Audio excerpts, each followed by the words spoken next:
Tá com o seu café da manhã aí, claro, acompanhando. Eu sempre agradeço a sua companhia aqui no Manhã Total e a gente sempre traz conversas que fazem a diferença na nossa vida. Eu quero trazer uma conta para você. Para mais de um terço das mulheres que estão na menopausa, a qualidade de vida sexual piora significativamente.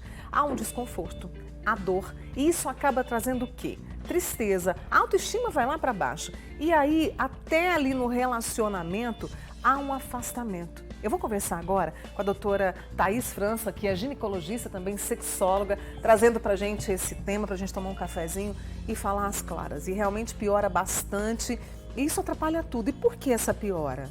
Obrigada, viu, Thaís, por ter vindo. Bom dia, Mônica. Bom dia a todos os telespectadores. Então, Mônica, essa fase da menopausa, né? O que é a menopausa? É a última menstruação da mulher. E o período de climatério é esse período de transição entre a vida reprodutiva e não reprodutiva. E muitas mulheres podem ter muitos sintomas: irritabilidade, insônia, ondas de calor, ressecamento vaginal, dor. Então, isso pode diminuir muito a qualidade de vida sexual. E aí, os problemas aparecem, o relacionamento fica desgastado, né? Então, a gente precisa desmistificar. Hoje, nós temos muitos tratamentos, não só hormonais e também não hormonais, que auxiliam quando essas queixas e esses sintomas aparecem. Então, a terapia de reposição hormonal pode auxiliar, as pomadas hormonais, lubrificantes, a própria terapia sexual, quando a gente tem questões comportamentais e do relacionamento que podem influenciar. Então, a gente só morre, o sexo só morre quando a gente morre. Isso é uma coisa muito importante para a gente poder desmistificar. Porque essa fase da vida da mulher, muitas vezes ela já está com a vida ali estabilizada, os filhos já estão cuidando da própria vida também, está no momento ímpar da vida, e isso vem meio que falando, não, agora eu não posso mais, o sexo na minha vida não funciona mais. E você falou desses tratamentos, para cada mulher vai ter um mais indicado, porque há mulheres que não podem fazer reposição, né? Sim, aquelas que têm a contraindicação ou que simplesmente não querem. Não querem. Então a gente tem medidas comportamentais. E isso serve para todas nós, né?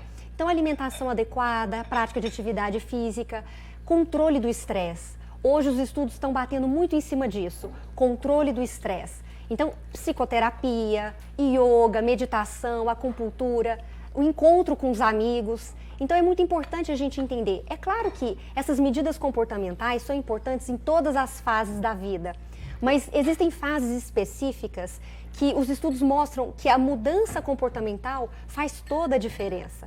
Então, conversar com a parceria um pouco mais sobre o relacionamento, poder trabalhar essa imaginação. Hoje a gente tem os filmes eróticos que facilitam muito essa questão.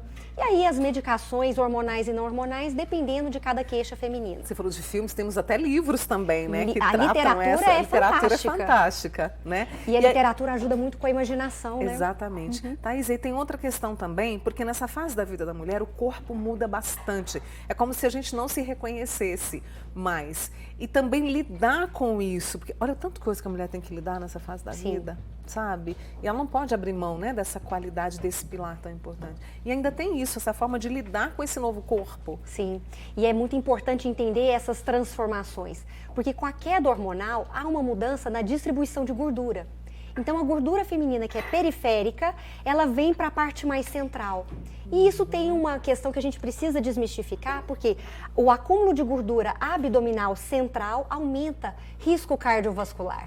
Então a gente precisa entender essas mudanças e o que é necessário para a gente ir lidando com essas mudanças ao longo da vida. Esse trabalho de autoestima ele é fundamental. Então o interno e o externo, essas mudanças, porque não é fácil lidar com o envelhecimento. Não. Né? Ainda mais na nossa sociedade em que essa questão da beleza, da juventude é algo tão imposto e massacrado para nós mulheres. Então é uma série de mudanças, né? Muitas das vezes os filhos saindo de casa, então é toda uma configuração nova também para esse casal, um casal que ficava muito ali pelos filhos, agora muitos casais acabam não se reconhecendo.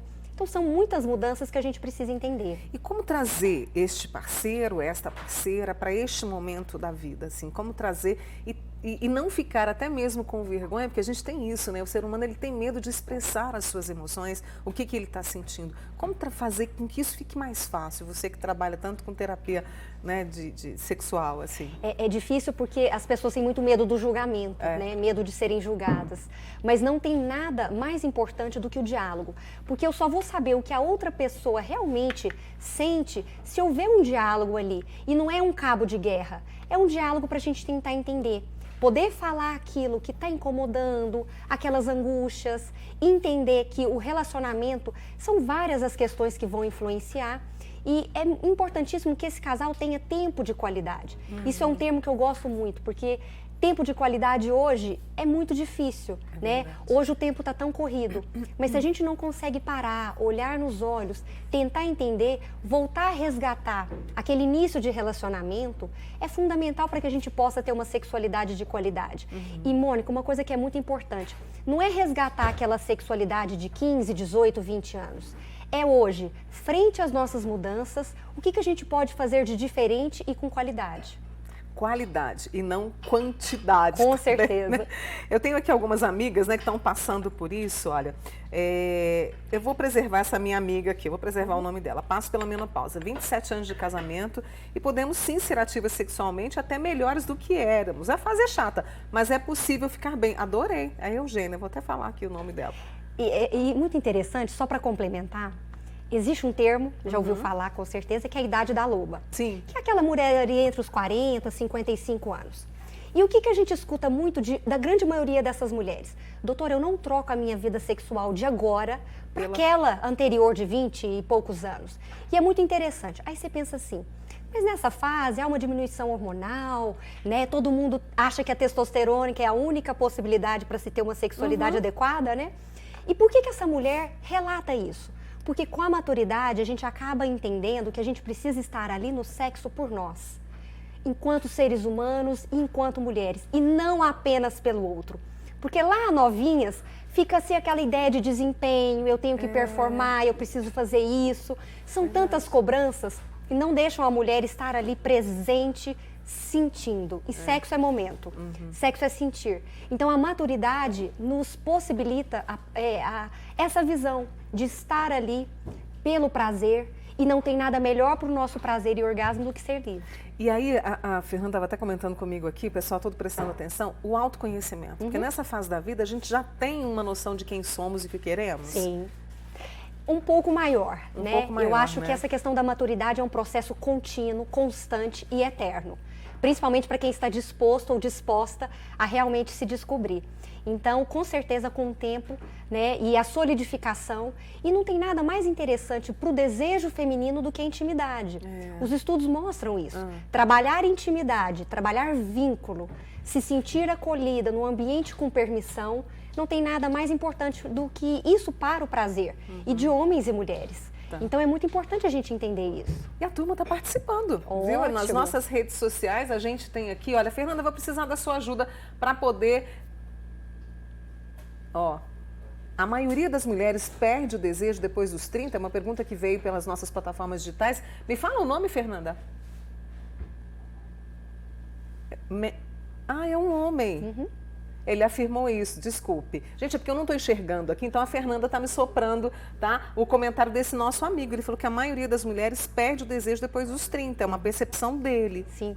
O interessante é o seguinte, os estudos mostravam que o desejo sexual diminuído era uma característica maior de mulheres depois da menopausa.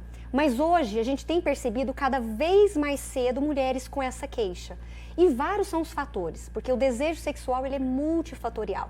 Então tudo influencia. Então autoestima, relacionamento, doenças, medicações, religiosidade, traumas sexuais. Então tudo isso pode influenciar.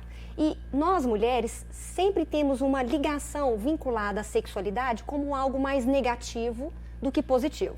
Então vamos lembrar lá da nossa adolescência e idade adulta. Então sexo sempre, ou na grande maioria das vezes, vinculado a algo negativo. É feio, é sujo, é errado, é pecado, tira a mão daí. Isso não é coisa de mulher direita, vai pegar doença, engravida para você ver. Então são tantas coisas vinculadas ao negativo e essa mulher às vezes ao longo da vida tem muita dificuldade de virar a chavinha. Então, isso é um processo de desconstrução. E as mulheres entendem isso quando a gente aborda isso nas consultas.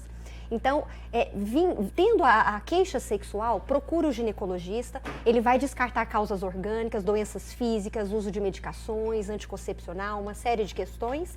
E aí a gente vai para a terapia sexual quando as queixas estão vinculadas a comportamento, cultura, crenças, mitos. Então, a gente tem tratamento, tem como melhorar. O que a gente não pode é conviver com o desconforto causando angústia. E tem uma amiga aqui minha que está falando que está muito triste. Então, olha, com esse recado da doutora Thaís, eu espero que você repense, vire a sua chave e procure essa qualidade de vida, né, que é tão importante para a gente. Thaís, nós vamos conversar mais a respeito disso. Posso combinar com você? Claro, é um prazer. Então, tá bom. Você vem tomar café comigo mais vezes aqui no Manhã Total. Tá ótimo, Obrigada, eu te agradeço. Viu? E agradeço a todos. Essa simpatia, essa conversa leve que a gente teve com a doutora Thaís França, que é ginecologista e sexóloga. E muito obrigada pela sua participação. Obrigada, viu, Thaís? Eu que agradeço.